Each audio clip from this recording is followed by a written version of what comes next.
I started when I was 15. I started boxing. I started the competition very, very late for a different reason. I started my amateur career. I mean, it was quite short. In amateur, I have something like, I would say I have 16 fights in amateur. Then I moved to semi-professional. Had 9 fights.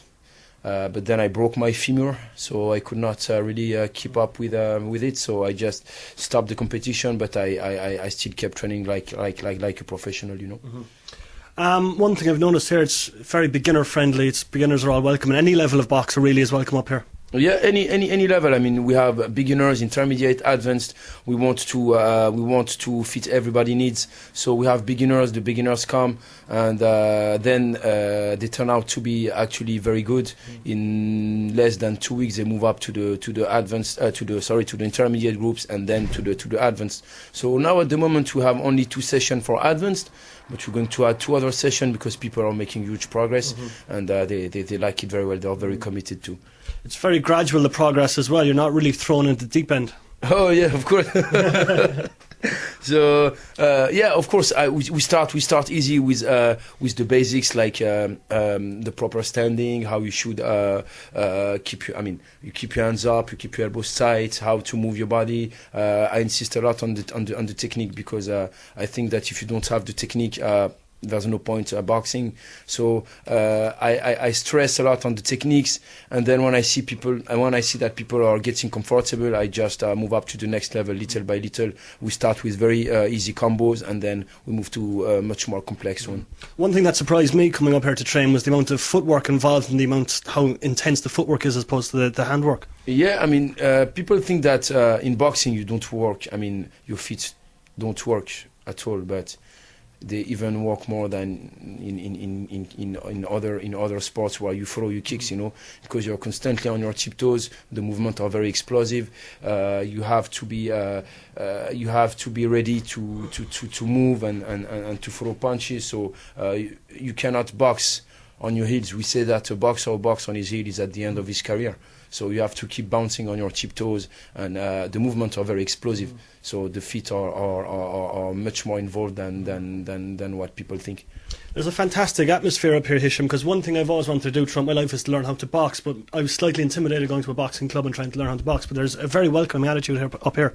Yeah, I mean, people have made ideas about boxing. They think, for example, that boxing is for, I would say, I would not say stupid people, but people who just cannot think. But not at all, actually. When you box, when you're in a ring, you have to think about so many things at the same time. You see, your feet work, your hands, your elbows, moving your head, throwing punches, avoiding punches, obviously. So we try to make people understand that boxing is much more intellectual than it is, and people enjoy it. At the end of the day, they realize that they have good fun, It's not just boxing up here, Hicham. There's a lot of mixed martial arts going on as well. Yeah. We actually, boxing is the main one. People are mainly interested in boxing, but then at the end, they turn out to be interested by judo, by sambo, by Thai boxing, by Brazilian jiu-jitsu. After boxing, I think the most popular one is Brazilian jiu-jitsu, because people hear a lot about all those MMA fights in the cage, and they know that people have a Brazilian jiu-jitsu background. The quietest one is the judo, because people think that judo is old-fashioned, but actually judo is very efficient, because judo is the basis to all the martial arts. So yes, we try to offer all the martial arts that are involved in the MMA arena. Now, I know you're only open a few weeks, but looking further down the line, you're going to have like fight nights for the fighters there to showcase their stuff. Yes, we're going to organize some fight nights. It's only 1 month, and we already hit I think 150 members. So people like it. We try to organize some competition internally. I mean, boxing team 1 against boxing team 2, boxing team 2 against boxing team 3. Same thing with the Brazilian jiu-jitsu team. Then we try to organize international. We call it international contender, international boxing clinic contender between UK and Ireland. And a boxing clinic actually is expanding now to Canada, to Middle East, also maybe to North Africa and Morocco soon. So we'll see how it goes. Finally, Hicham, if someone is thinking about coming up to boxing but they're slightly afraid, what would you say? I've trained with you now, remember that? No, I mean, I have nothing to say. I mean, you have in life, you need to make experience. You know, you cannot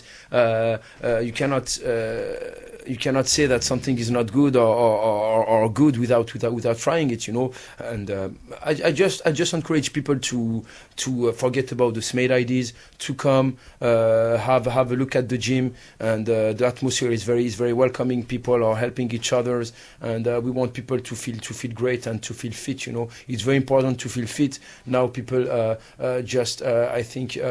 They just forget about fitness and about the well-being, but well-being is very important, because when you reach a certain age, your joints and your bones and all your muscles are getting very weak. So you need to practice some sport, and boxing is definitely the best conditioning.